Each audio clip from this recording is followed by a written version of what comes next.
Welcome to the Oracle's Rest, a place where stories unfold slowly, where time softens, and where the mind is free to wander. Tonight, we go looking for the reason the great Maya cities were left empty.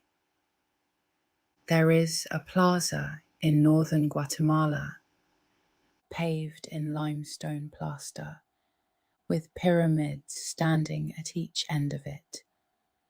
And for something like 600 years, it was one of the busiest places in the Americas. Kings were crowned on it, markets filled it, rain fell on it and ran off the deliberately sloped surface into reservoirs cut into the bedrock. And then, sometime in the 9th century, the plaster stopped being repaired.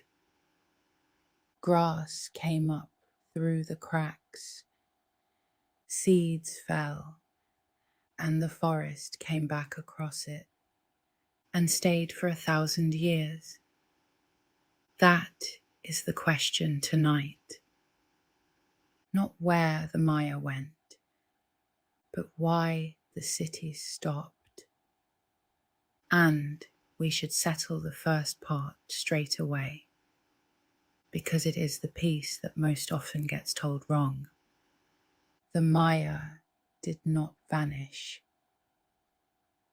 There are somewhere in the region of 6 or 7 million Maya people alive today in Guatemala, in southern Mexico, in Belize, in Honduras and El Salvador, speaking around 30 different Mayan languages. There are Maya people who will wake up tomorrow morning within sight of the ruins we are going to talk about. Nothing disappeared. What ended in one region over roughly a century and a half was a particular political arrangement, and the cities that arrangement had built. So the mystery is real, but it is a narrower and stranger mystery than the popular version. It is not the disappearance of a people. It is the abandonment of their capitals. Let us go and stand in the landscape first, because the landscape explains more than half of it. The heart of the story is the southern lowlands, an area covering the Petén in Guatemala and reaching into Belize and the Mexican states of Chiapas, Tabasco, Campeche, and Quintana Roo. It is flat and hot and covered in dense tropical forest, and the rock underneath it is limestone. Limestone drinks. Rain falls, and the water goes straight down through the porous stone and disappears. Across much of the southern lowlands, there are no rivers to speak of, no springs, and almost no natural lakes. The rain that comes in the wet season is generous, and then from roughly January to May, very little falls at all, and the surface water simply is not there, which means that every large settlement in that region had to solve the same problem before it could be a settlement at all. Not defense, not farmland, water storage. How do you hold 5 months of drinking water for tens of thousands of people in a place where the ground itself will not keep it? And the answer they found is the most impressive thing about Maya urbanism, and it is almost never the thing that gets mentioned. They turned the cities into rain catchers. At Tikal, the plazas and the courtyards and the causeways were surfaced in hard lime plaster, and they were not laid flat. They were graded. Every paved surface in the central precinct was tilted subtly, so that when the rain came, it ran in a chosen direction, into channels, and the channels fed into reservoirs that had been quarried out of the bedrock, some of them lined and sealed. Archaeologists working there have identified a whole system of them, and there is a strong argument that some of the great quarries which supplied the building stone were deliberately sited and shaped so that when the stone was gone, the hole left behind became a tank. So the city collected itself. The same plaster that made it grand made it watertight. The pyramids and the plazas and the ball courts were also functionally a roof and a gutter spread across several square kilometers, feeding a set of tanks that had to carry the population from January through to May. And it worked. It worked for centuries. There is evidence that some of the Tikal reservoirs held on the order of 100,000 cubic meters or more between them, and estimates vary considerably depending on which features you count. The point is not the precise figure. The point is that a civilization in a place with no rivers built cities of tens of thousands of people and did it by engineering the sky. And they did not only store it, there is good evidence that they cleaned it. Standing water in the tropics is a problem. It goes stagnant. It grows cyanobacteria. And in a reservoir, that has to last 5 months. The difference between drinkable and dangerous is not academic. In 2020, a team working at Tikal published an analysis of the sediments in one of the reservoirs called Oriental, and found something unexpected in the deposits at the point where water would have entered it. Layers of crystalline quartz sand, and with it a volcanic mineral called zeolite. Neither of those occurs naturally at Tikal. The quartz sand had to be brought in. The zeolite appears to have come from a source some 30 kilometers away, and the two of them together, arranged where the inflow entered the tank, make a filter. Zeolite has a molecular structure full of tiny channels, and it traps microbes and heavy metals as water passes through it. It is used in water purification systems today for exactly that reason.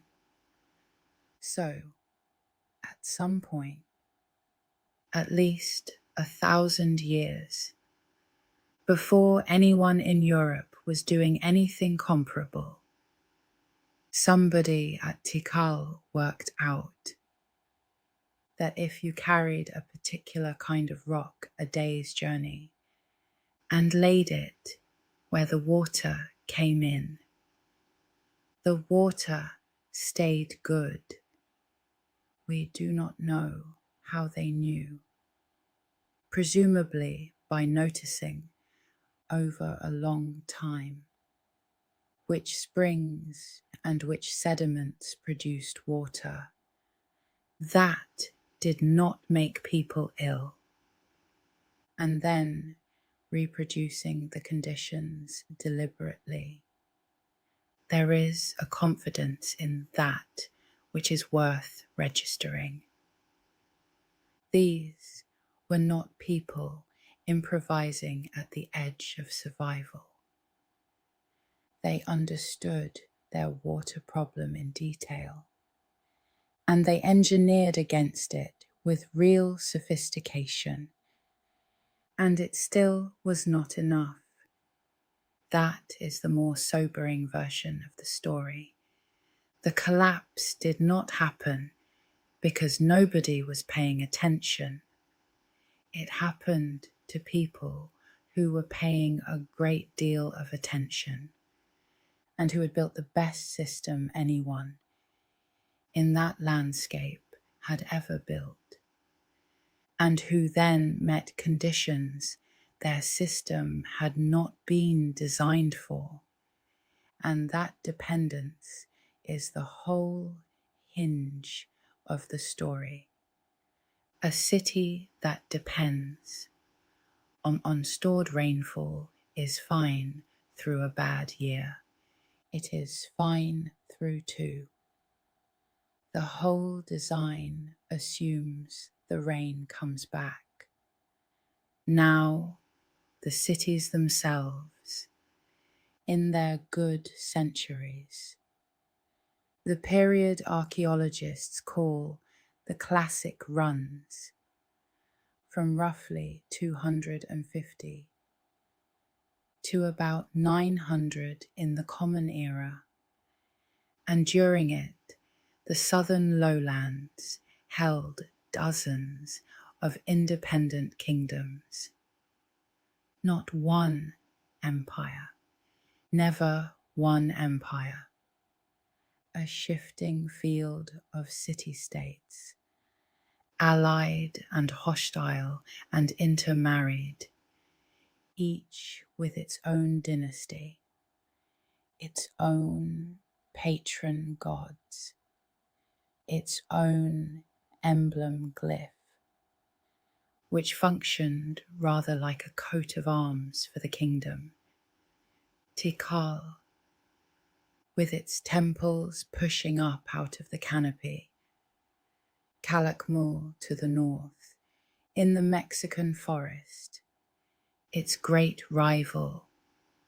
Palenque in the west, against the hills, with the finest carved panels anyone made.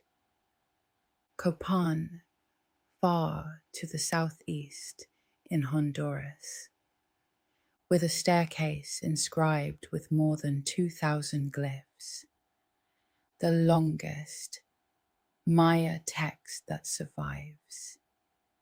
Caracol in Belize, with its ring of agricultural terraces.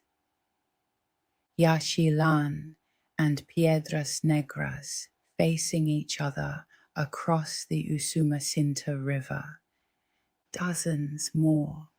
And before we go further, it is worth following one of those kingdoms through its whole life, because the shape of Tikal's history contains a warning about how easily we misread silence.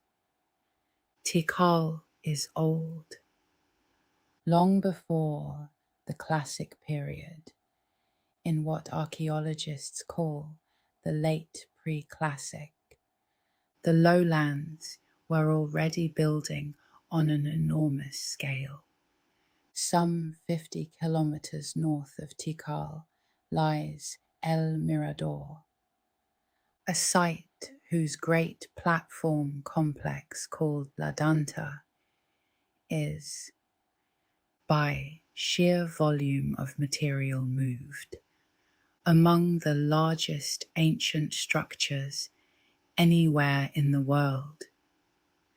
That was going up centuries before the Christian era.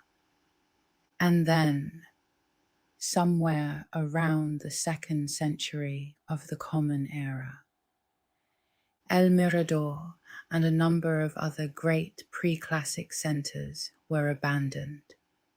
So, it had happened before. The Maya lowlands had already been through a cycle of enormous cities being built up and then left, 600 or 700 years before the 9th century. And afterwards, the region recovered and built again, bigger. Whatever happened in the 9th century, it was not the first time this landscape emptied out. That does not explain the later collapse, but it should stop us treating it as a unique catastrophe that came out of nowhere. Tikal came through that first disruption and grew, and in the year 378, something happened there that the monuments record with unusual bluntness. On a day corresponding to January of that year, a figure named Siaj Kak arrived.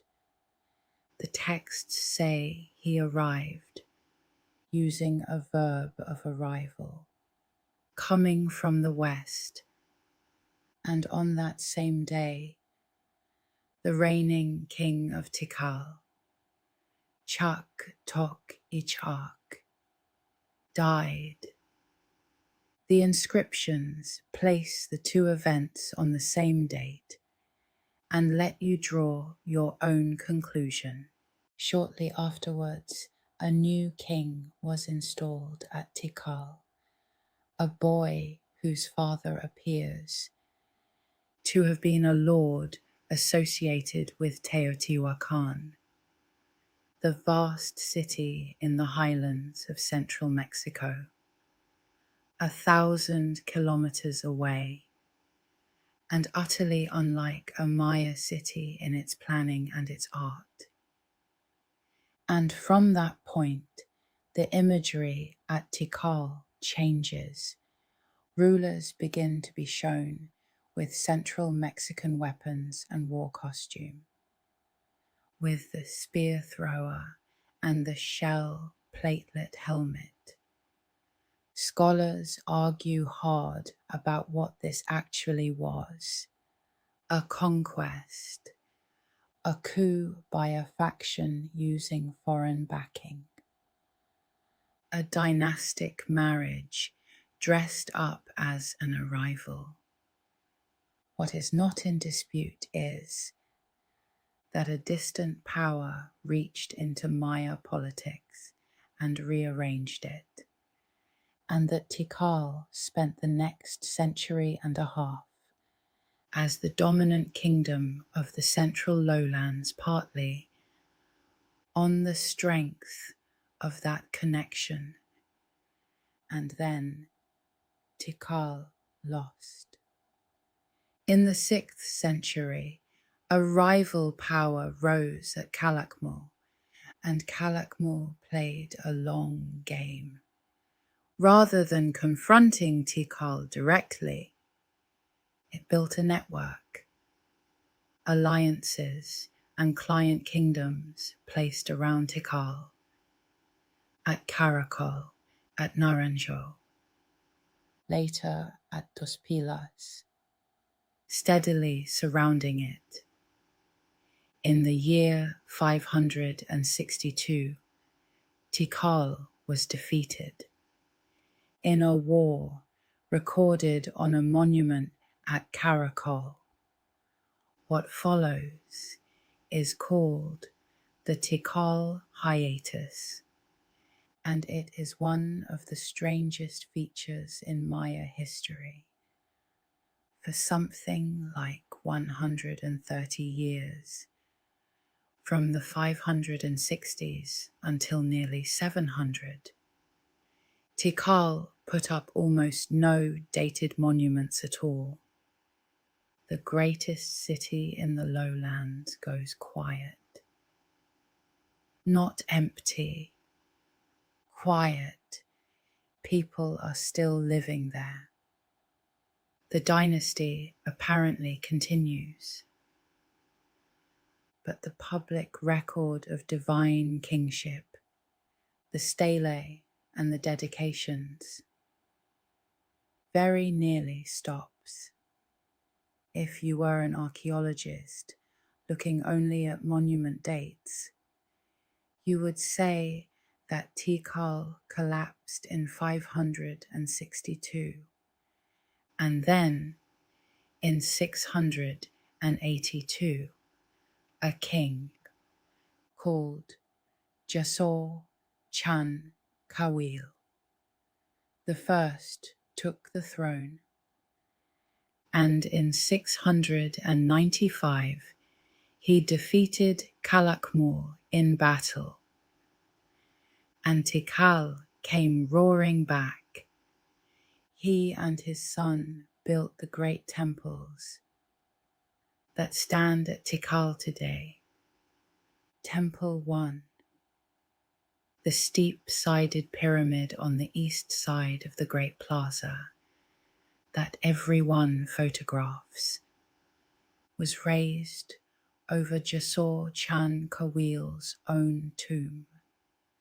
And when it was excavated, the burial was found intact beneath it, with jade and pearls and painted vessels, and a set of carved bones. Tikal's 8th century was the richest it ever had. So, 130 years of silence, and then the most magnificent construction in the city's history, which is exactly why the 9th century is such a serious thing. A gap in the monument record is not, by itself, an ending. The lowlands had seen cities go quiet and come back more than once. The difference at the end of the classic is not that the monuments stopped. It is that this time nobody resumed. The pattern that had always been a trough turned out, on the last occasion, to be a floor. And there is one more episode worth telling from the other end of the Maya world, because it shows how much of this system rested on single individuals. Copán, far to the southeast in what is now Honduras, was founded as a dynastic seat in the year 426 by a lord remembered as Kinich Yaks Kuk Mo, whose name means roughly radiant first Quetzal Macaw, and who, the archaeology suggests, came from elsewhere. Isotope analysis of the remains believed to be his indicates he did not grow up in the Copán Valley. He arrived and he founded a line, and that line ruled for 4 centuries. Altar Q, the block with the 16 seated kings, shows him at the moment of handing authority forward across all those generations to the last of them. Copán's 13th ruler had one of the great Maya names, Waxaclajun Ub'a Kawil, meaning 18 are the images of Kawil. He ruled for over 40 years, and he built the city into its most beautiful phase. The Bull Court, the finest of the sculptured stelae standing in the great plaza with their deep undercut carving. The works that made Copán the most artistically accomplished of all Maya cities. And in the year 738, he was captured by Kak Tiliu Chan Yopat, the ruler of Quirigua, and beheaded. Quirigua was a small center downriver. It had been Copán's vassal.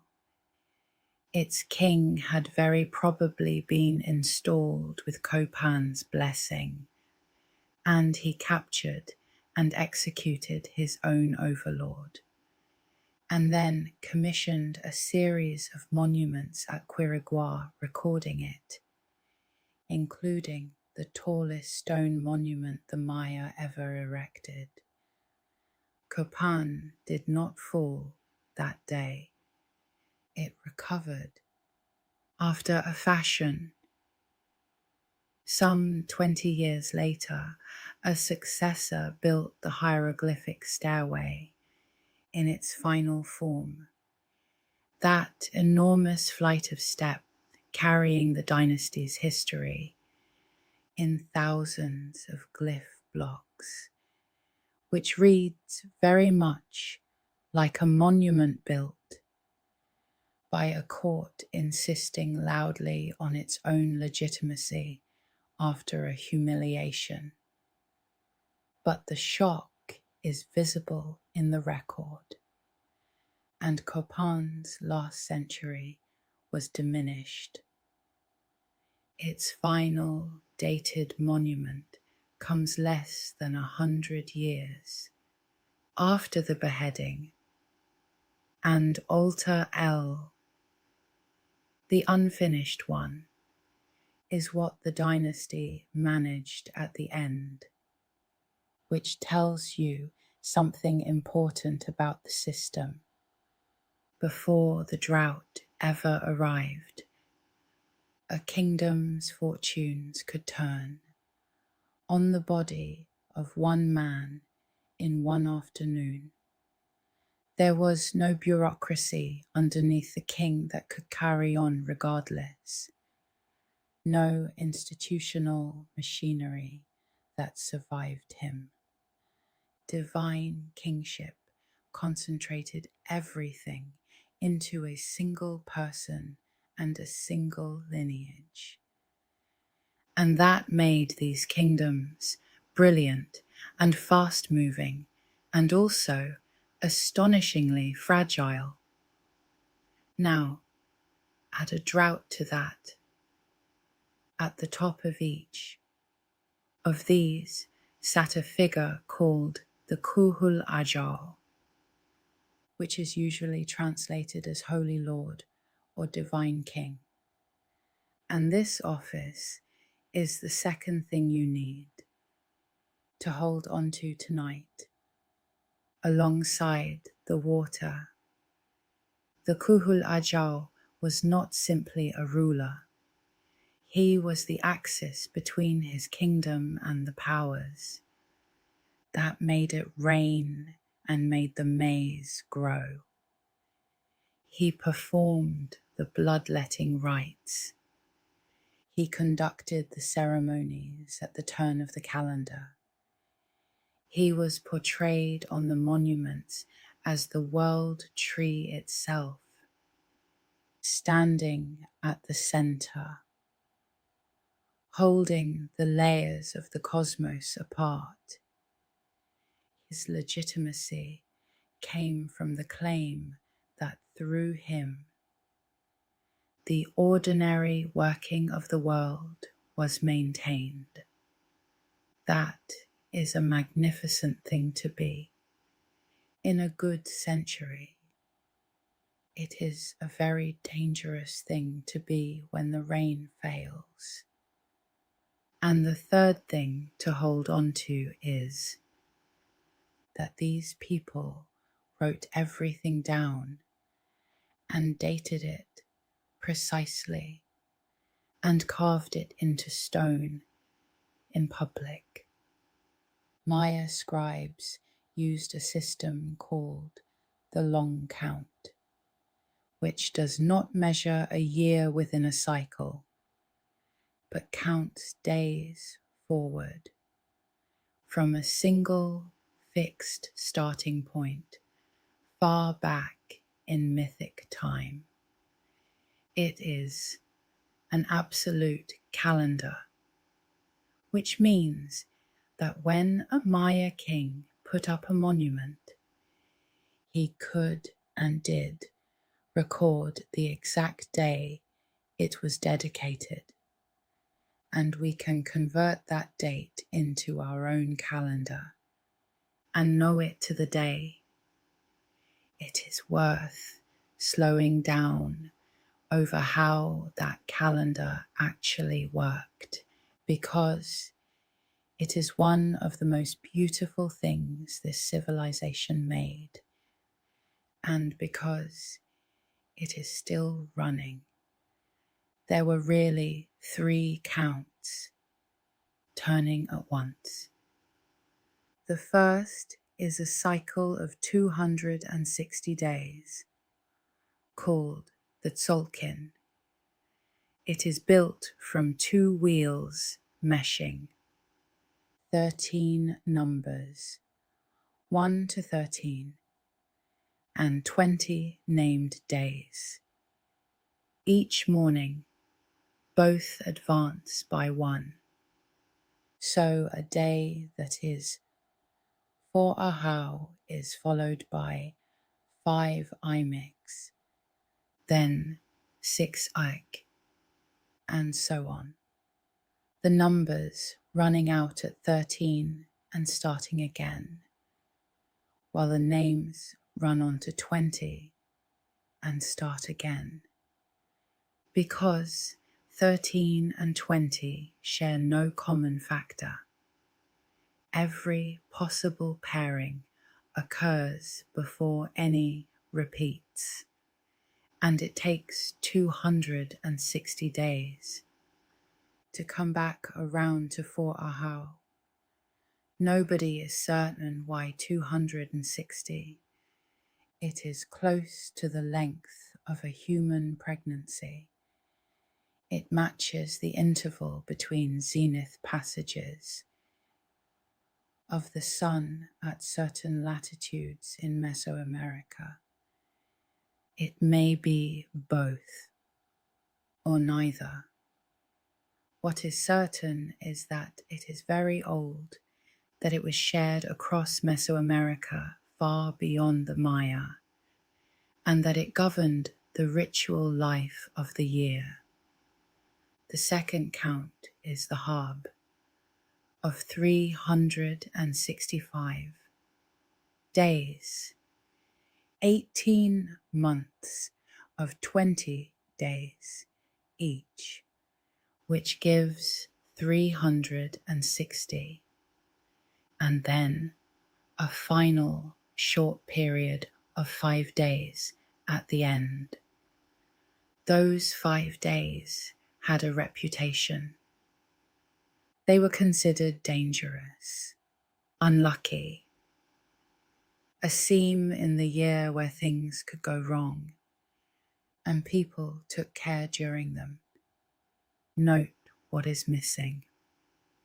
There is no leap day. The Maya knew perfectly well that the true solar year is about a quarter of a day longer, and their astronomers could measure it with great accuracy, but they did not insert a correction. The harb simply drifts against the seasons, slowly, about a day every 4 years.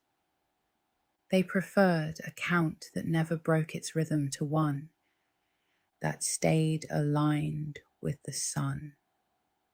That is a choice, and it tells you something about what they wanted a calendar to be. Now, run the two together.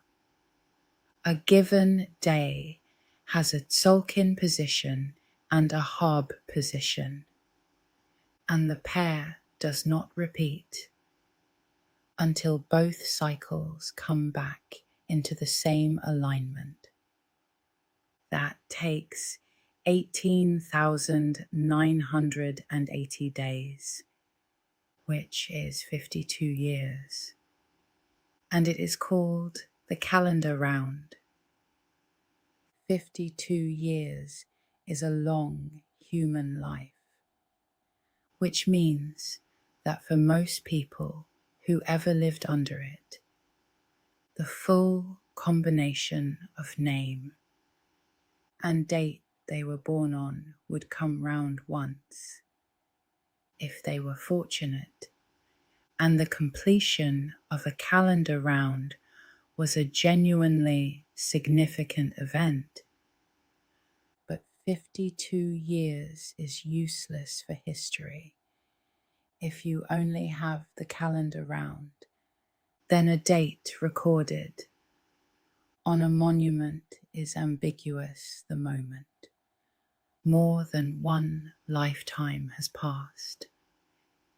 In the same way, that saying an event happened on a Tuesday, the 3rd of March, does not tell you which century, which is what the long count solves. It abandons cycles altogether and simply counts days forward from a fixed origin in a stacked positional notation. 20 days make a whinel.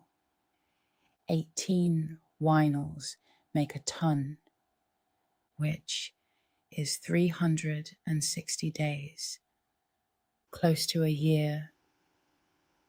20 tons make a katun, about 20 years, and 20 cartoons make a baktun, about 394 years.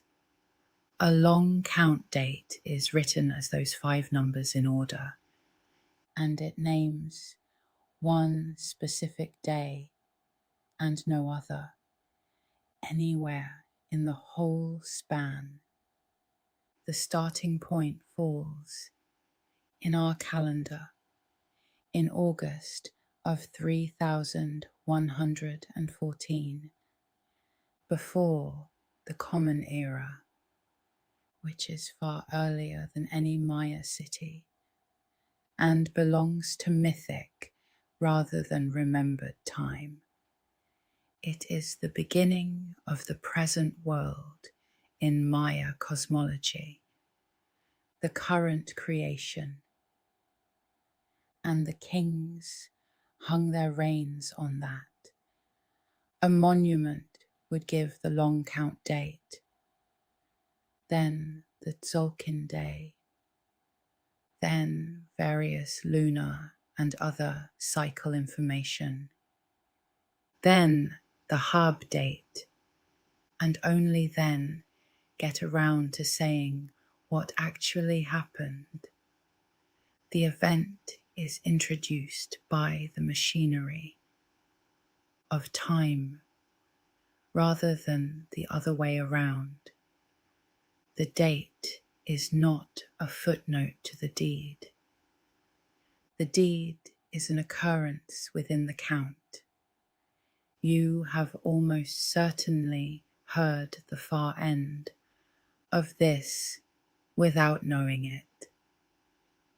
In December of the year 2012, the 13th Bakhtun of the current creation was completed, and a great deal of nonsense was written and sold about the Maya having predicted the end of the world on that date.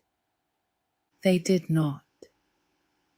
There is one damaged monument at Tortuguero that mentions the date at all, and what it appears to describe is a ceremony. The Maya wrote dates well beyond it without any apparent difficulty, including one inscription at Palenque referring to an anniversary thousands of years in our future. The completion of a Bakhtun was an occasion for ritual, the way the turn of a century is for us. Somebody else supplied the apocalypse.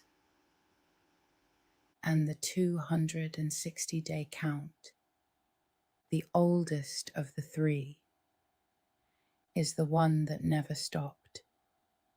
Not at the end of the classic, not at the conquest, not through the colonial centuries or the burning of the books. In the highlands of Guatemala, it has been kept without a break, day after day. And a daykeeper this morning can tell you the name and the number of today.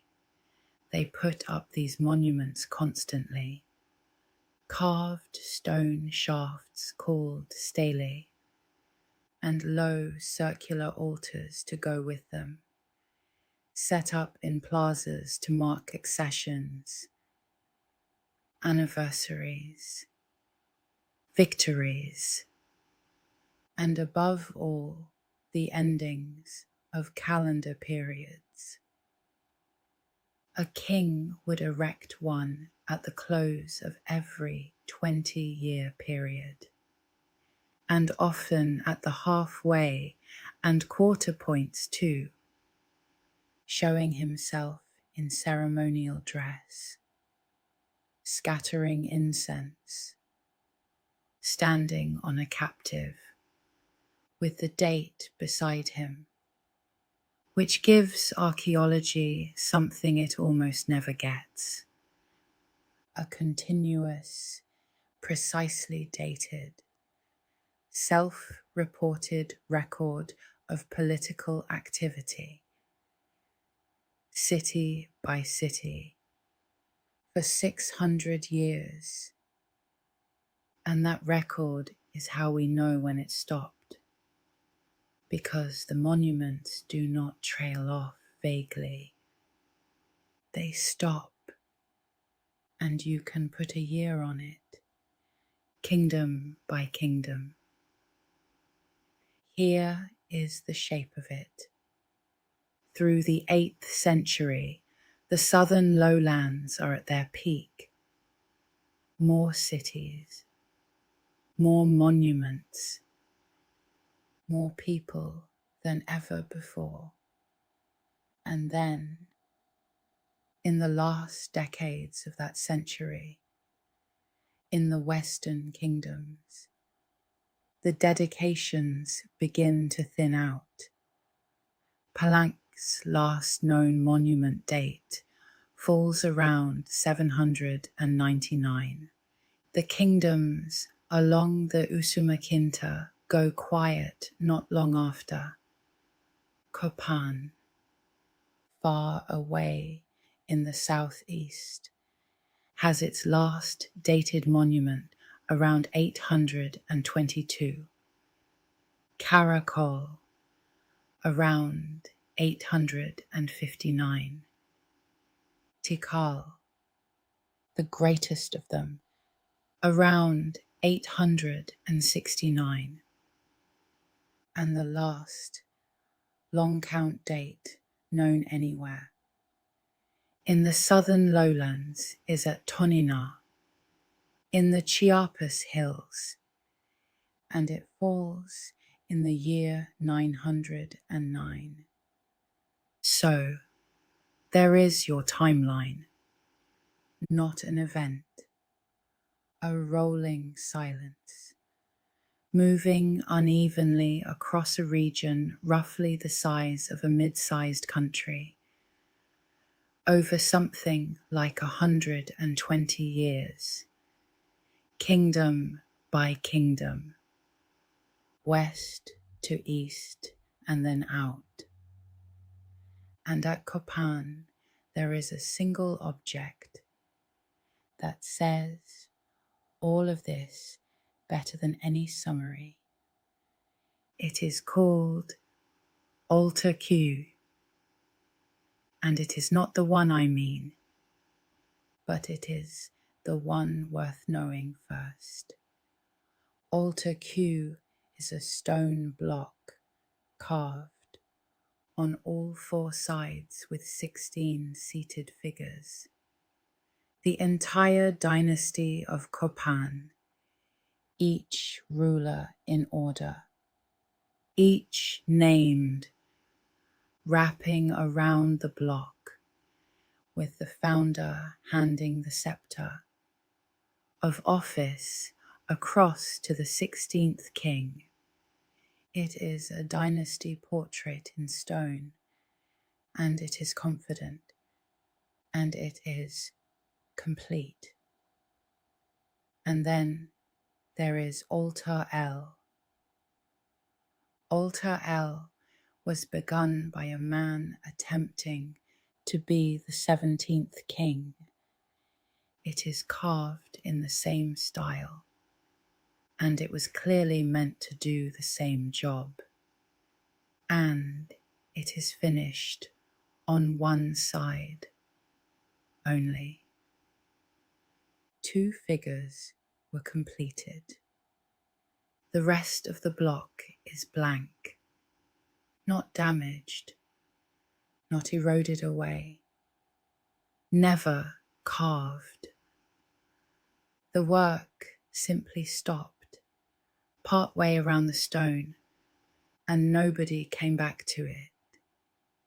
That is the collapse in one object, not a burning, not a slaughter, a commission that ran out of whatever it needed, and a mason who put down his tools and did not return. So, why did it end? For a long time, the honest answer was that nobody knew. And there were as many theories as there were archaeologists.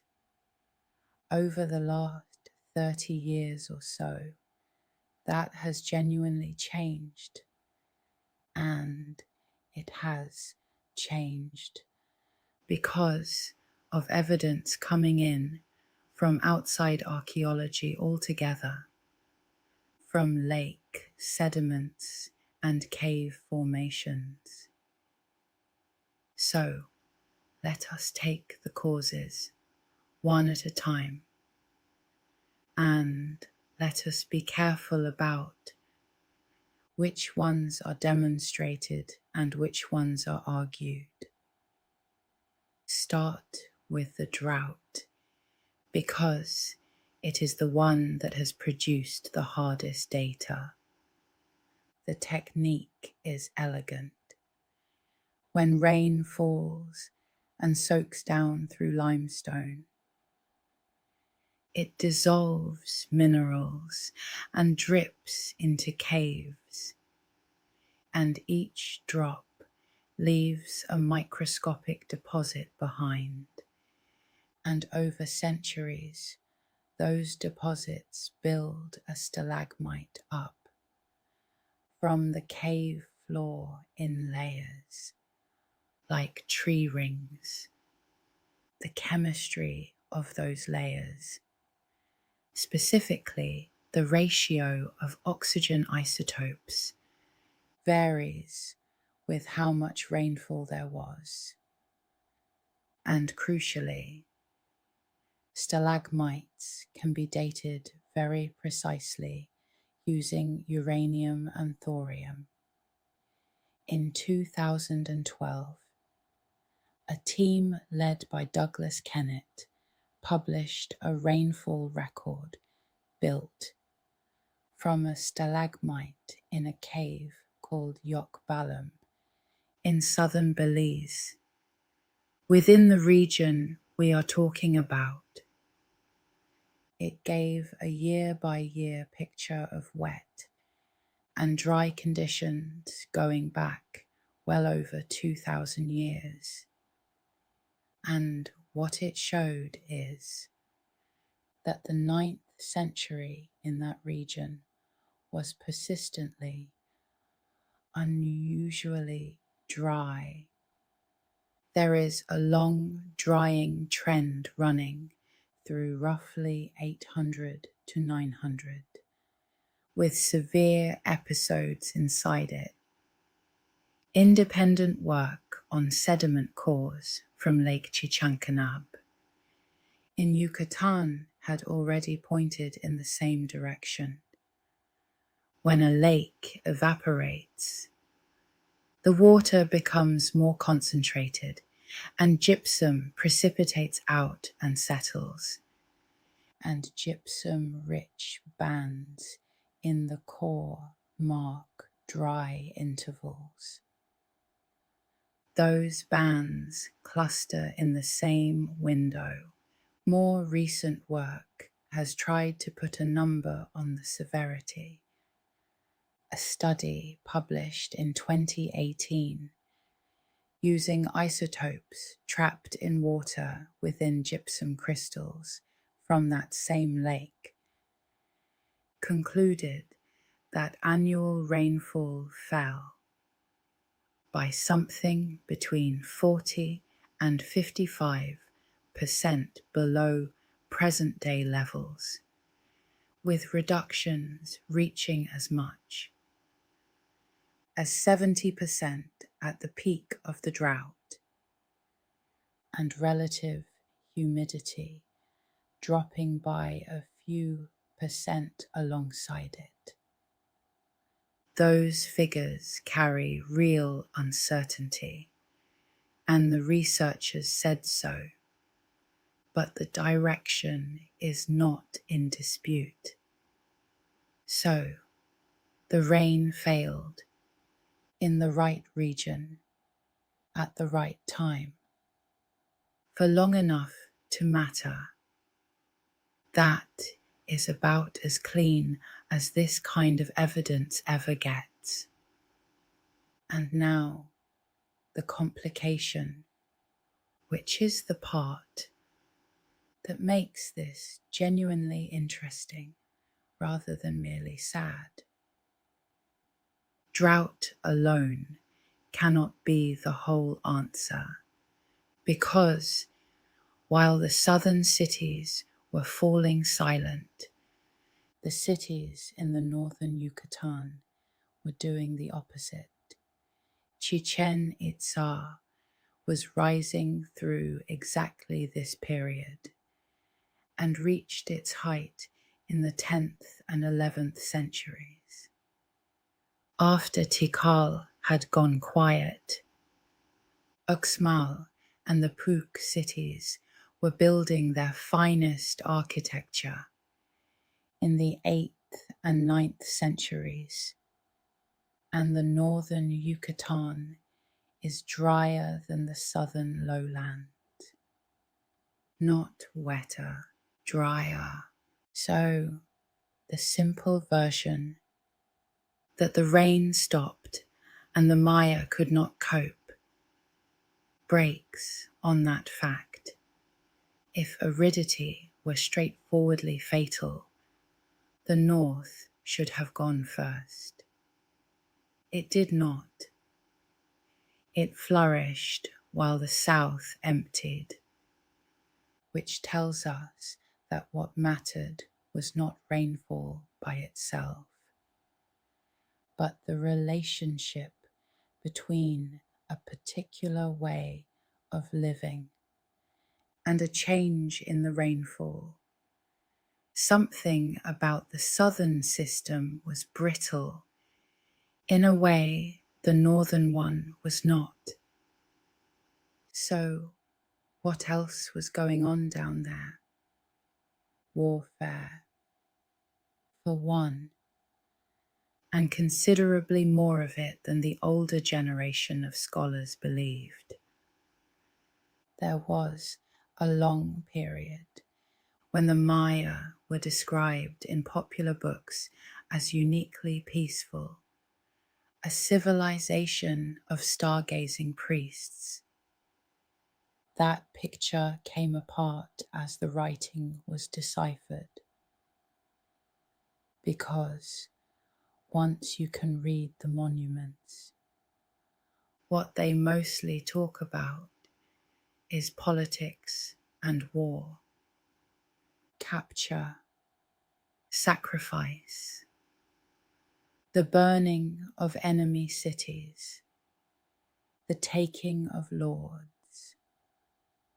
The dominant political fact of the classic period was a long rivalry between Tikal and Calakmul, the two greatest kingdoms, each building networks of allies and client states around itself and fighting through them across generations. Calakmul boxed Tikal in through the 6th and 7th centuries. Tikal broke out and defeated it in 695. It was less a series of wars than a permanent structural antagonism, and dozens of smaller kingdoms were pulled into it on one side or the other, and in the 8th century, the character of the violence appears to change. In the Palenque region in the southwest, archaeologists found something they had not expected: fortifications, not ceremonial walls, but hastily built defensive works, palisade lines, walls thrown up across approaches, and in places moats. At Aguateca, a center in that region, the excavators found something rarer still. The site appears to have been attacked and burned and abandoned quickly, and people left their belongings where they were: grinding stones, tools, pots, obsidian blades, a scribe's equipment, still lying on the floors of the buildings where they had been used. Most archaeology is rubbish and ruin, accumulated slowly. Aguateca is a room that people ran out of. it is one of the clearest windows we have into how an ordinary classic Maya household actually lived. And we have it because something went badly wrong there. That is not a civilization gently running down. That is a region coming apart. Then there is the land itself. Consider that lime plaster again. The beautiful, hard, white surface on every plaza and temple and causeway. To make it, you burn limestone. To burn limestone, you need a great deal of very hot fire, which means a great deal of wood. Estimates of how much vary, and they are estimates, but the quantities implied by the sheer volume of plaster across a city like Tikal are enormous, and every recoating of every surface meant more forest cut and burned. Add to that the ordinary demands of a large population. Firewood for cooking, timber for construction, and above all, farmland, cleared and cleared again, on slopes, in a region of thin tropical soils. Sediment studies in the lowlands show exactly what you would predict from that. Layers of eroded soil washing off the hillsides and settling in the low seasonal swamps. The bayous, thickest in the periods of densest occupation. The hills were being stripped, and the soil was ending up at the bottom. And there is a further, colder point that researchers have modelled. Clearing forest on that scale changes the local climate. Bare ground reflects more sunlight than canopy, and less water evaporates from it, which means less moisture returning to the air, and in the models, less rainfall, which would mean the Maya were making their own drought. Slightly worse at precisely the moment the natural drought arrived. That is modelling rather than direct measurement, and it should be held more loosely than the stalagmite record. But it is not a fringe idea, and it points the same way as everything else. And then there is the question of how many people were actually there, which turns out to have been badly underestimated. For most of a century, in 2018, a consortium of researchers published the results of a LiDAR survey of over 2,000 square kilometers of northern Guatemala. LiDAR works by firing laser pulses down from an aircraft, millions of them, and measuring the returns. Most pulses hit leaves. A small fraction find a gap and reach the ground. Discard the canopy returns. Keep the ground ones, and you get a map of the actual surface of the earth beneath the forest, in detail, as though every tree had been lifted away. What it revealed under the Peten canopy was more than 60,000 structures that nobody had mapped. Not just temples, house platforms in their thousands, agricultural terraces on hillsides, irrigation and drainage works in the swamps, raised causeways running between centres, quarries and defensive systems, including walls and ditches on a scale nobody had suspected. The landscape was not a scatter of ceremonial cities in a wilderness. It was comprehensively built, comprehensively farmed, and comprehensively lived in.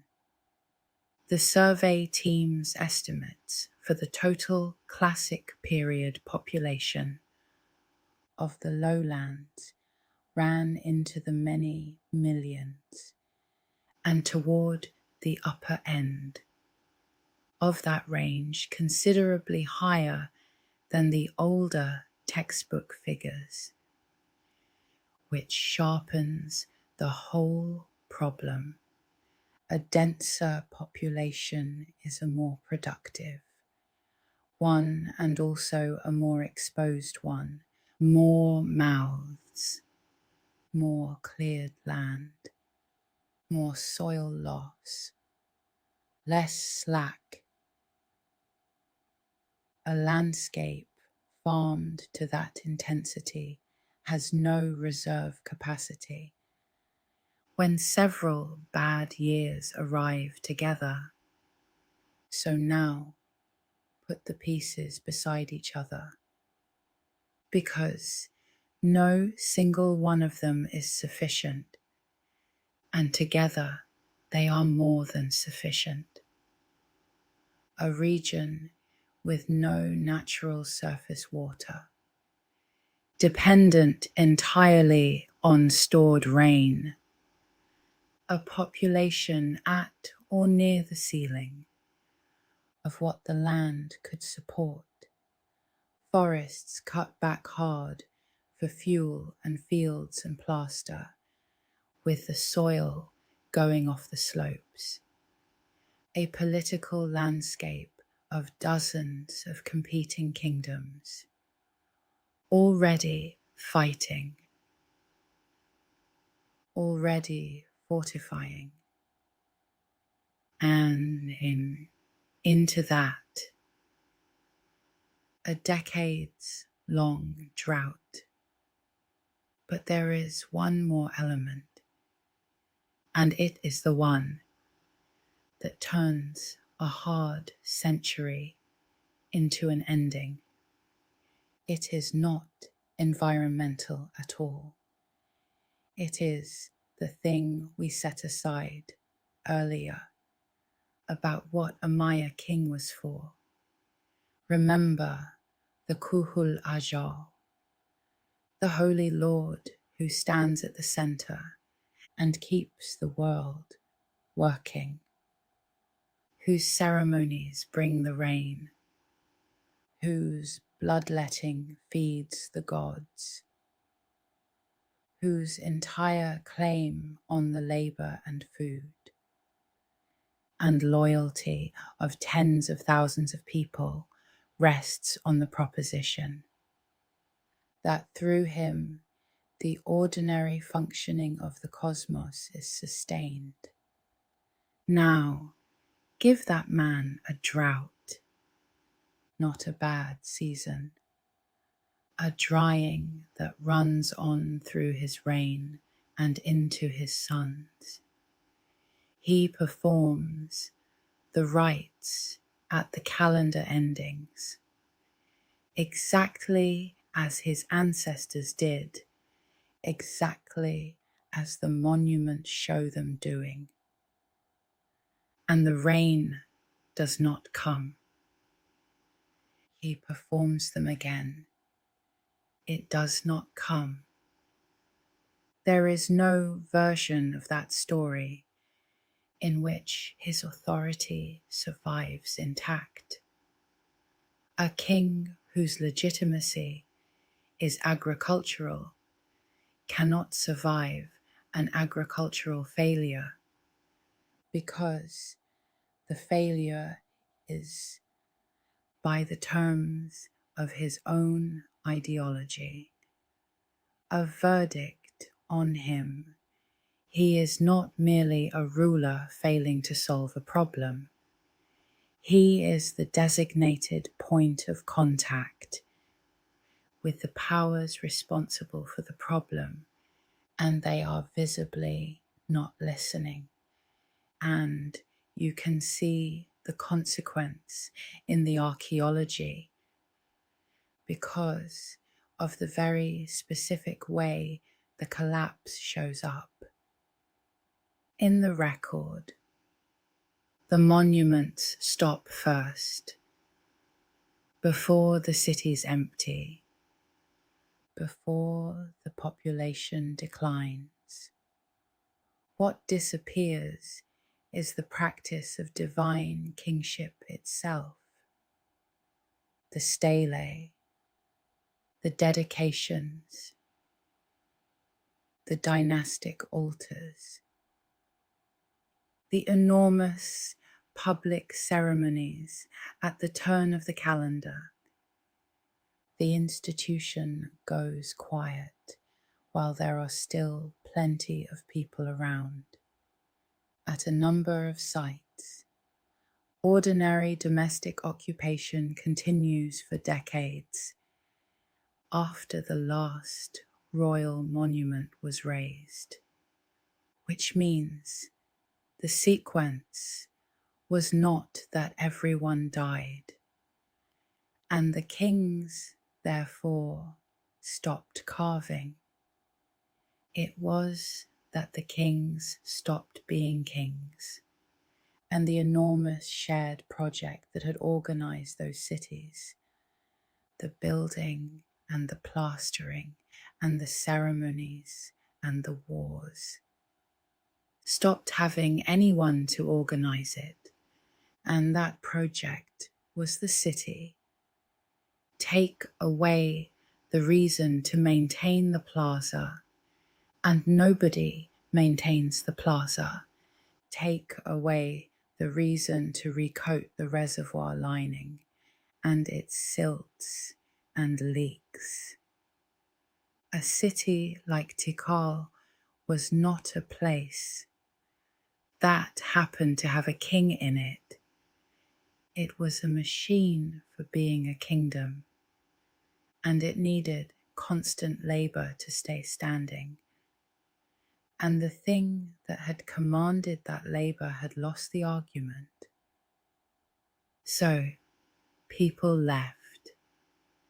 And here is where we should be careful with the word abandoned, because it suggests a gate closing and a place going silent overnight. And that is not what happened. What the excavations show is much sadder and much more ordinary.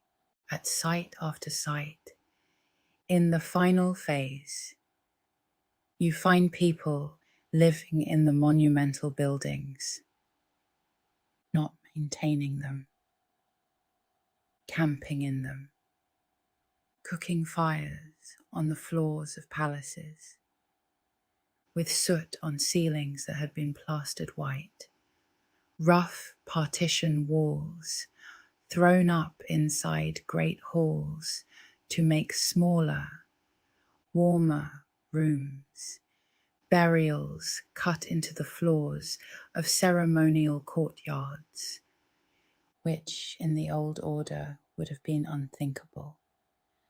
Trash accumulating in throne rooms.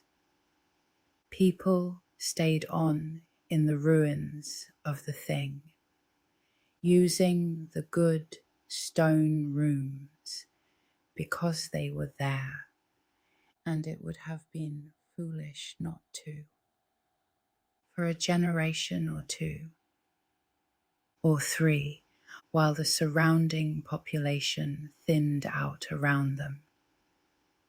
And then, eventually, those last households moved on too. There is no moment of abandonment. There is a long, quiet, uneven emptying, house by house, family by family,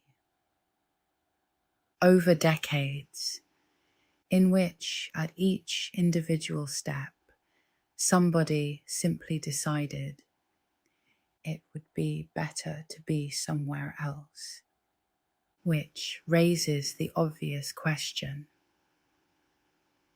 where did they go? Broadly, toward water and away from the drought's worst, down to the lakes of central Petén, which held populations right through the following centuries, toward the coasts, where trade by sea was becoming more important than trade by land, and north into the Yucatan, where the cities were still working.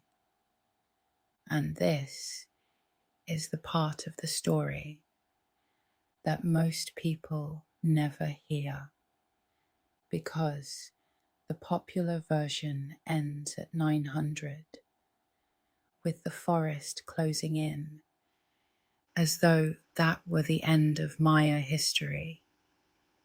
It is not even close to the end. There are another 800 years of it, and they are not quiet. Chichen Itza in the northern Yucatan was becoming one of the largest and most influential cities in Mesoamerica, exactly as the southern kingdoms fell silent. Its great pyramid, El Castillo, the four-sided stepped temple that appears on every poster of the Maya world, belongs to this later period, not to the classic cities we have been talking about. Chichen's architecture and iconography show close connections with central Mexico, and it was plugged into long-distance trade networks that ran up the coast, and it controlled access to a port and to salt beds. It also sits beside enormous natural sinkholes, cenotes, where the limestone roof has fallen in to expose the water table directly, which is worth pausing on.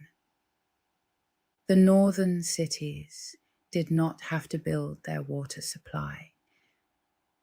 They walked down to it. In the Yucatan, the water table is closer to the surface, and the cenotes reach it. And a settlement placed on one has a supply that does not depend on this year's rainfall at all. That is very likely a large part of why the North could ride out a drought. That broke the South. It is not that they were wiser, it is that the geology handed them a reservoir that could not evaporate. Chichen declined in its turn around the 12th century, and afterwards the center of gravity moved to Mayapan, a walled city of thousands, of structures packed inside a defensive wall several kilometers long, which dominated much of the northern peninsula through the 13th and 14th centuries and into the 15th.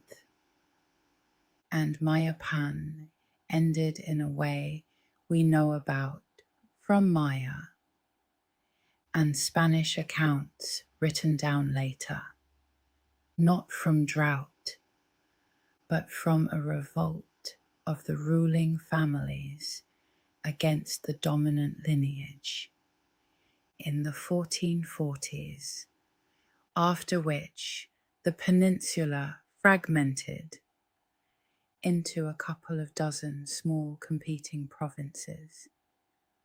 And that is the situation the Spanish sailed into when Europeans reached the Yucatan coast in the 1500s.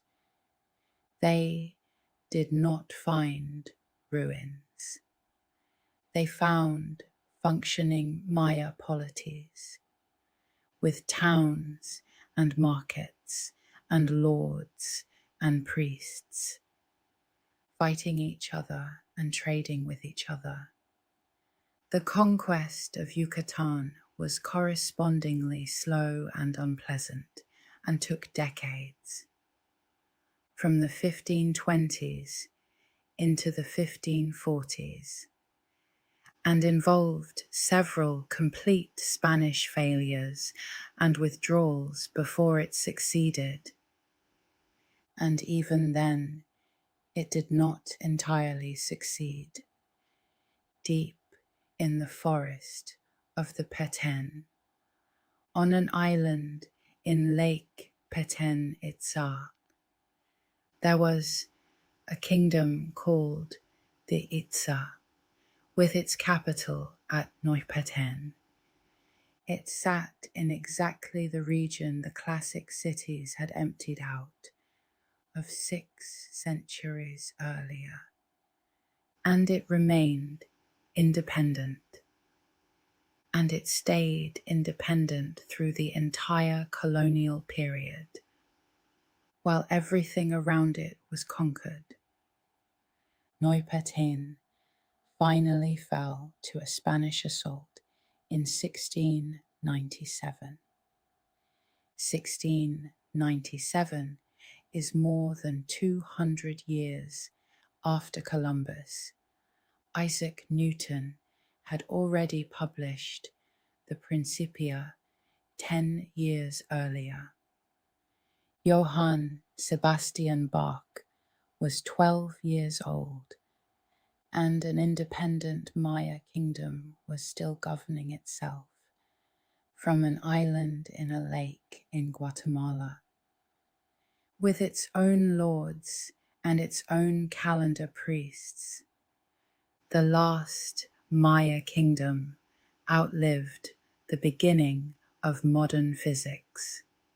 And of course, the Maya did not end in 1697 either, because peoples do not end when their governments do. They continued under colonial rule, and then under the republics, through epidemics and land seizure and forced labor, and in Guatemala, within living memory, a civil war whose worst violence fell overwhelmingly on Maya communities. And they are still there, around 6 or 7 million people, around 30 languages, including Quechua,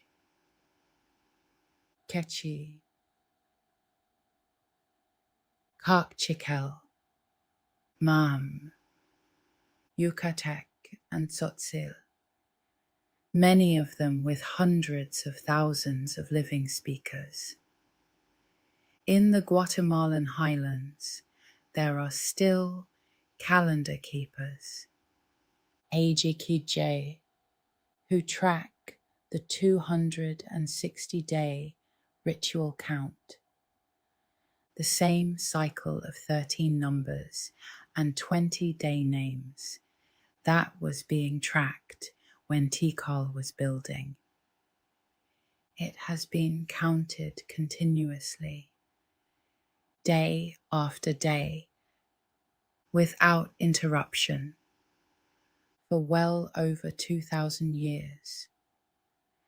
Empires arrived and left, and it kept counting. And in the fields, the milpa persists. Maize and beans and squash grown together. The beans climbing the maize stalks and fixing nitrogen in the soil. The squash spreading broad leaves across the ground to hold moisture and suppress weeds. 3 crops in one plot, feeding each other. It is the agricultural system that fed the classic cities, and it is still the agricultural system, and it is quietly one of the more elegant things human beings have worked out. So, when we say the cities were abandoned, what we mean is narrower than it sounds. The stone was left. Everything that could walk, walked. And what happened to the stone is its own slow story. The forest of the Petén does not merely grow over a ruin. It takes it apart. Seeds land in the cracks in the plaster. Roots go in fine and thicken, and lever the blocks apart with a patience that no crowbar can match. Sabre trees, which the Maya regarded as sacred and which grow enormous, take root on the tops of pyramids, and eventually stand rooted in the rubble of the temple with their crowns above the canopy. Rain works at the exposed limestone. Everything organic goes. Everything painted fades. The mortar softens. And after a few centuries, a Maya pyramid does not look like a building at all. It looks like a hill, a steep, oddly regular hill in a landscape that is otherwise flat, covered in trees, with here and there a suspiciously square block showing through the leaf litter at the base. That is what the region looked like when outsiders began to write about it. Local people knew perfectly well the mounds were built. Some were still visited, but to the wider world, these were rumors. Until the 1830s and 40s, when an American lawyer and diplomat named John Lloyd Stevens traveled through Central America and Yucatan with an English architect and artist named Frederick Catherwood, hacking their way into overgrown sites, sleeping in ruins in the rain. Both of them repeatedly ill with fever, while Catherwood drew, and Catherwood's drawings are extraordinary, partly because he used a camera lucida to get the proportions honest, and partly because he drew what was actually in front of him, a carved stela leaning at an angle with a tree growing beside it and vines across the glyphs, rather than a tidy reconstruction. Stevens wrote the text, and he made an argument that was not at all obvious at the time, and that turned out to be right, which is that these cities had been built by the ancestors of the Maya people then living around them, and not by wandering Egyptians or lost tribes, or any of the other explanations being offered in Europe and North America. He looked at the local people, and he looked at the carvings, and he said plainly that the faces were the same. He was correct, and it took the field a very long time to catch up with him.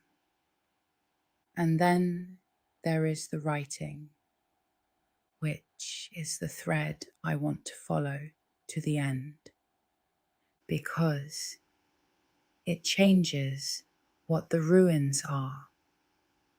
For most of the 20th century, the Maya script could not be read.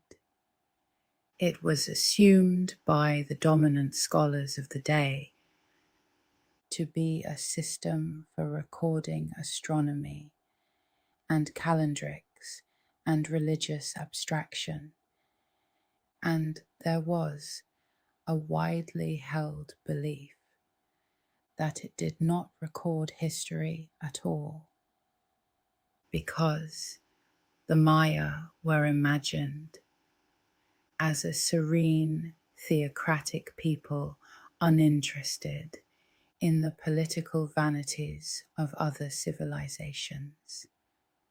Two things broke that open.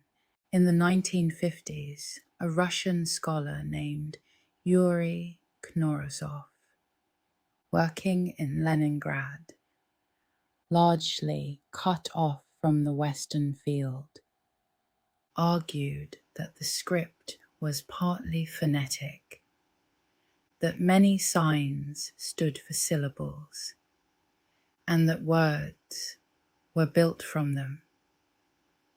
He was working from published sources and a copy of Diego de Landa's 16th century manuscript, in which a Spanish friar had asked a Maya informant to write down the letters of the alphabet and had recorded, without understanding it, a set of syllable signs.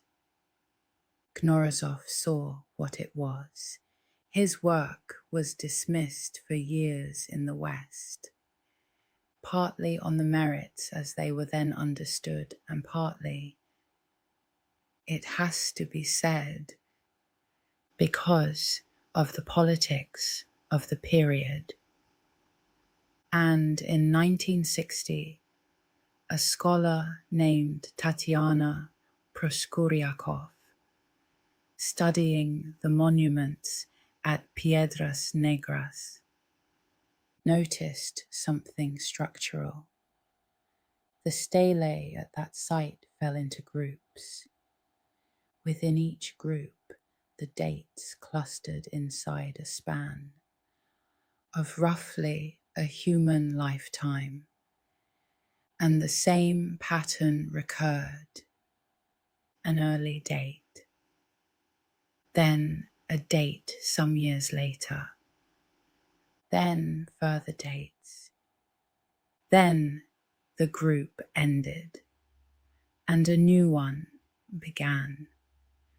She proposed that these were not astronomical cycles. They were reigns. birth, accession, and the events of a life, and then a death and a successor. The monuments were biography.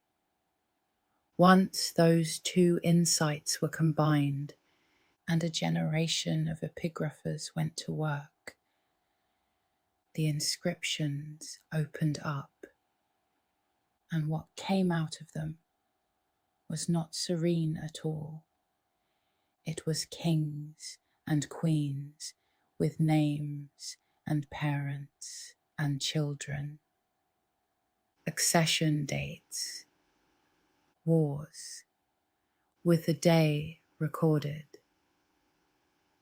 captives taken and named and sacrificed years later, royal marriages arranged between cities, a princess sent from one kingdom to another to found a dynasty, dynastic founders, usurpers, long-running feuds between kingdoms that we can now follow across generations. In their own words, the great staircase at Copán, the one with the thousands of glyphs, turns out to be a dynastic history, laid up a flight of stairs. The panels at Palenque tell you about Kinich Janab Pakal, who came to the throne as a boy and reigned for 68 years, and was buried under the Temple of the Inscriptions in a sarcophagus, with a carved lid showing him at the moment of his death, falling into the underworld with the world tree rising above him. So the ruins stopped being anonymous. That is the thing the decipherment did. A pyramid with no name attached to it is scenery. A pyramid where you know who was buried in it and who his mother was, and what year he took the throne, and which neighboring lord he captured in which season, is a grave with a person in it. And that, in the end, is what makes the silence of the 9th century land differently, because these were not populations. They were named individuals in a documented political world, and we can read the last few things they said. And then the record goes quiet mid-sentence on an altar at Copán that was never finished. And we should say plainly what was lost, because some of it was destroyed rather than merely forgotten. The Maya kept books, not stone monuments, but folded screens of bark paper, coated in lime, painted with glyphs and images, holding calendars and astronomical tables and ritual almanacs and, we must assume, a great deal else. There were libraries of them. In 1562, at a place called Mani in the Yucatan, the Franciscan friar Diego de Landa held a ceremony in which the Maya books that had been collected were burned. He wrote about it himself afterwards, without much regret, saying that they contained nothing but superstition and lies of the devil, and that the Maya had been greatly afflicted by their loss. 4 Maya codices survive. 4, named for the cities where they ended up in European collections: Dresden, Madrid, Paris, and one usually called the Grolier, or Maya Codex of Mexico, whose authenticity was argued over for decades and which is now generally accepted.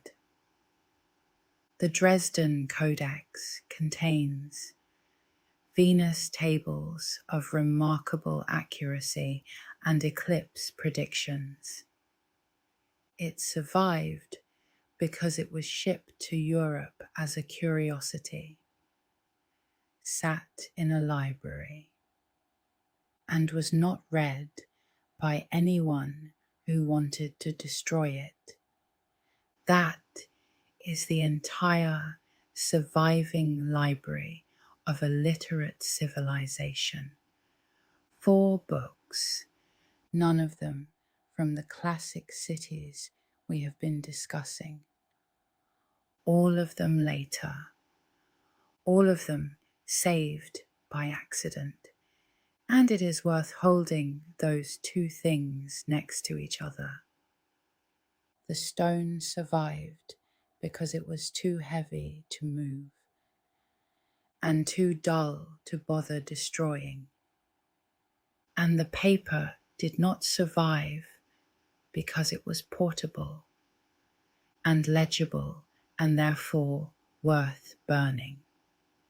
Everything we can now read about the 9th century, we can read because it was carved into blocks that no one could carry away.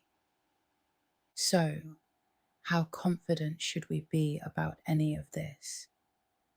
The evidence runs from very solid to genuinely speculative, and the popular tellings tend to flatten all of it into one confident story, which it is not. The firmest ground is the timeline. The dates on the monuments are precise.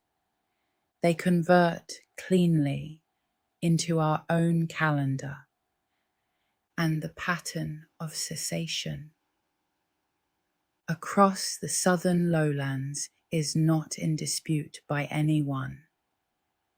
The drought is nearly as firm, resting on separate lines of evidence that were gathered independently and agree with each other, from lake sediments in Yucatan and from cave formations within the region itself.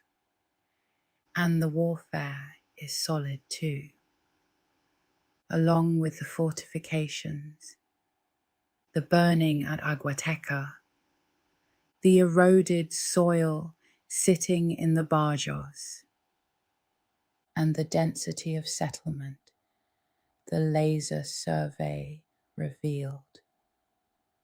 Softer ground begins with how much weight each of those carries against the others.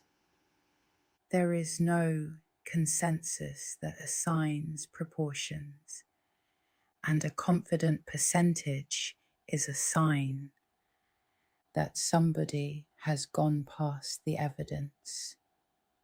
Softer still is the exact magnitude of the rainfall reduction, which depends on the assumptions built into the models. And softer again is the idea that the Maya deepened their own drought by clearing the forest, which is a model result rather than a measurement, and deserves to be carried loosely. And then there is a question that is genuinely contested, which is whether collapse is even the right word. There is a serious and long-running argument in Maya studies that the term imports a drama that the evidence does not support. What ended on that view was a specific and rather unusual political institution, divine kingship in the southern lowlands, and the cities that institution required. The people persisted. The language persisted. The calendar persisted. The farming persisted. Political systems fail all the time, and we do not usually describe it as a civilization collapsing. The counter-argument is that something like 90% or more of the population of the southern lowlands is gone from the archaeological record within a couple of centuries, that dozens of cities were permanently deserted, and that whatever word you prefer, a demographic change of that size in that time is not adequately described as a transformation. Both of those are partly right, and the field has not settled between them. What matters is only that collapse is a contested word rather than a neutral one, and that the people who dislike it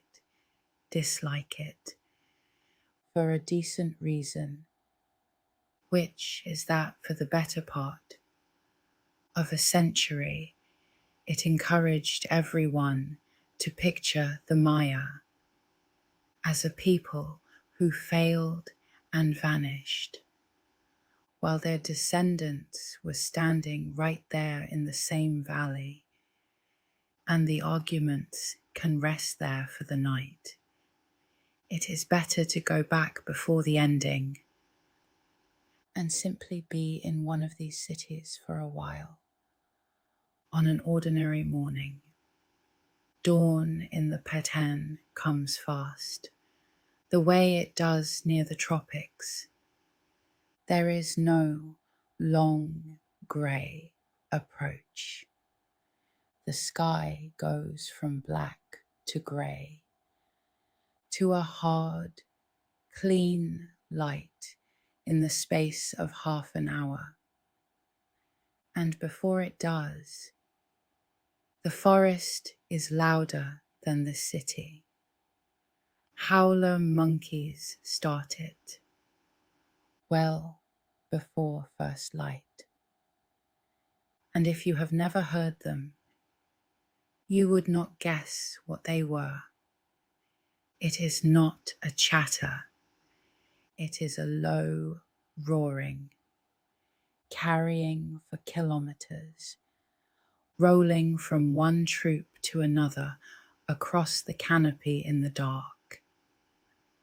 Then the birds come in over the top of it, parrots going over in pairs, screaming, oropendulas with their strange liquid falling notes, and in the city, quieter sounds underneath.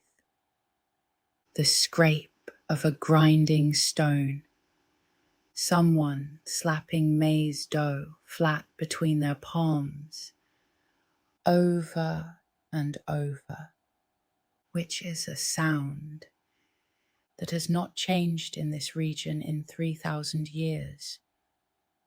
Wood smoke, dogs, a child.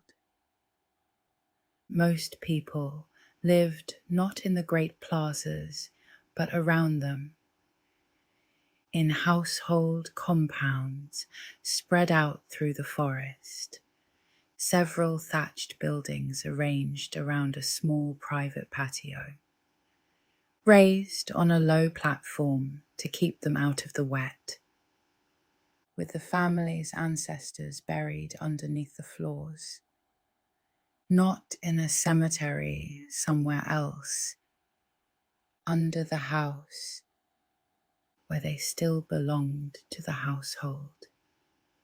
You slept above your grandparents, out beyond the compounds, the fields, the milpa, cleared and burned and planted, maize and beans and squash together, kitchen gardens closer in, with chili and tomato and cotton and fruit trees, and stands of Ramon trees whose seeds could be ground into a flower and which grow still in unusual concentrations around Maya ruins, terraces stepping down the slopes where the ground was steep enough to need them,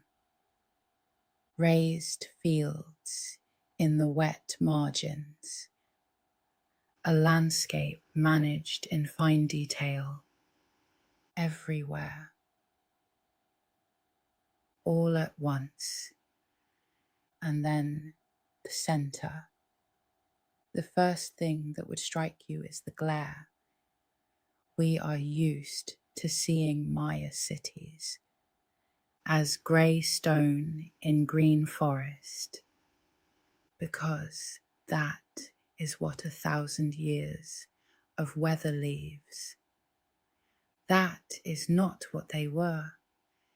Every temple, every palace, every plaza, every causeway was coated in lime plaster and burnished smooth, and much of it was painted red. Most of all, deep red on the pyramids, panels of blue and yellow and green, roof combs, the great open latticed crests standing above the temple roofs carried enormous painted stucco figures of kings and gods, several times life-size, visible from a long way off. So imagine that in full sun at 10 in the morning, in the tropics, white plaster and red paint, and no shade in the plaza at all, and the heat coming up off the ground, as well as down from the sky. These cities were not subtle. They were designed to be almost too much to look at. The plazas would be busy, traders in from the coast with salt, which the interior could not produce and which everyone needed. Obsidian brought down from the highland sources, worked into blades sharper than surgical steel. Jade, worked slowly and painfully by grinding, because there is no metal in this world hard enough to cut it. Prized above everything, green like young maize, and therefore like life. Quetzal feathers from the cloud forest for headdresses. Cacao beans, drunk by the elite as a bitter, frothy chocolate, and used as currency across Mesoamerica, so that, in a real sense, money grew on trees, and could also be enjoyably squandered. And rising over it, the pyramids, which were not temples in the way a cathedral is a temple. A Maya pyramid is a mountain made on purpose, with a cave-like shrine at the top, and very often a royal tomb inside it. The stairs are punishingly steep, far steeper than they need to be, because you are not supposed to walk up them casually. You are supposed to ascend slowly and be seen doing it, and probably to come down backwards. At intervals, the calendar turned, and the plaza filled, and everyone watched the king perform. He would appear in jade and quetzal plumes, and a headdress that made him twice human height, and there would be drums and long wooden trumpets and flutes, and the smoke of copal incense going up in the still air, a resin that burns with a sweet, heavy smell, and which is still used in the highlands today. And at the centre of it, at the important moments, he would let his own blood, drawing a cord of thorns through his tongue or piercing himself, and the blood would be caught on bark paper and burned so that the smoke carried it up. That is not cruelty for its own sake. It is the deal made visible. The king gives his own blood to the powers that hold the world together, in public, in front of everyone. And in return, the rain comes and the maize grows. Everyone in that plaza can see the price being paid and can see who is paying it, which is exactly why the drought was not merely an agricultural problem. Now, let the years run forward. The rains come late. Then they come thin. The reservoirs do not refill to the marks they usually reach, and by March the level is lower than anyone remembers it being in March, and the water at the bottom is warm and bad. The next year the same. The maize comes up patchy, and the second planting fails, and the ceremonies continue, because that is what ceremonies are for. And the king lets his blood at the proper time in front of a plaza of people who are hungrier than they were last year. And somewhere in there, the calculation changes for an ordinary family, not dramatically. There is no announcement. It is simply that the argument for staying gets weaker each season, and the argument for going to a cousin's household near the lakes gets a little stronger, and one year it wins. And the trouble with a city is that it is a mutual agreement. It only stands because everyone keeps agreeing to it. The fields are worked because there are people to eat the harvest.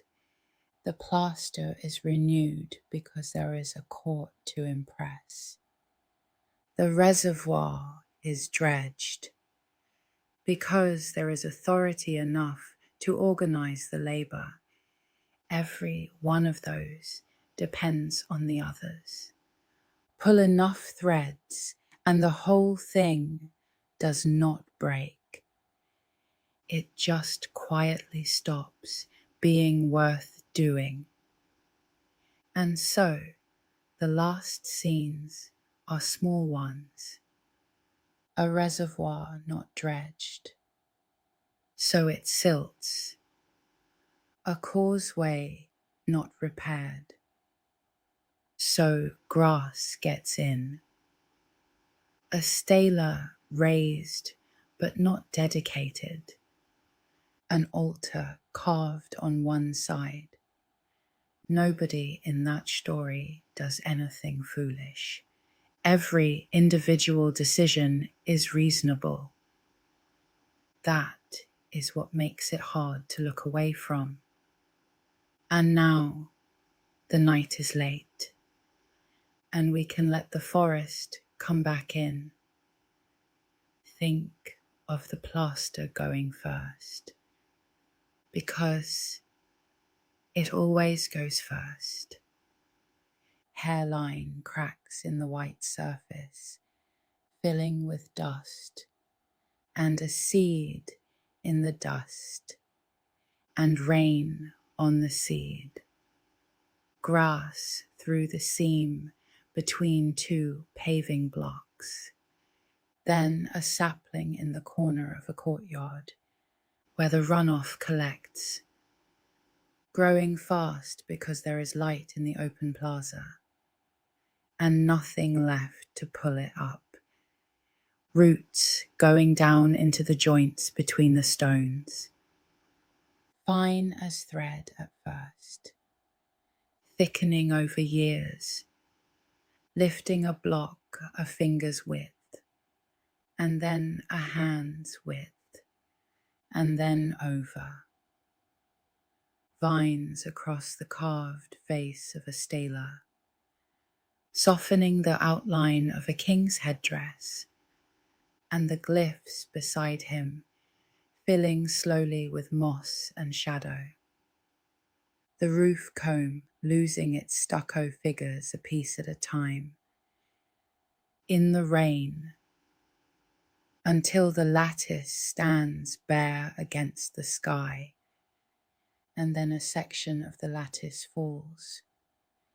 Bats moving into the tomb chambers, swifts nesting in the temple doorways, a jaguar crossing the plaza at dusk, unhurried, the way they do, sabre trees taking hold on the terraces and going up and up until they clear the canopy, standing rooted in the rubble of a pyramid, with the whole city underneath them turning slowly into a range of green hills, the reservoirs filling with leaves and silt and becoming, at last, ordinary seasonal ponds, holding water in the wet and cracking in the dry,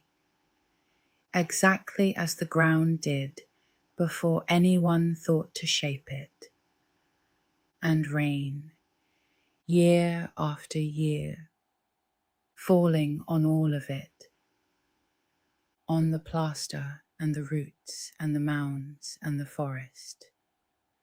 The same rain that failed, coming back a few decades later as though nothing had happened, because that is what rain does, and running down through the limestone and away, 1,000 years of that, and the count going on somewhere else, in the highlands, in a house, one day name after another, 13 numbers and 20 names turning against each other, never missing a day.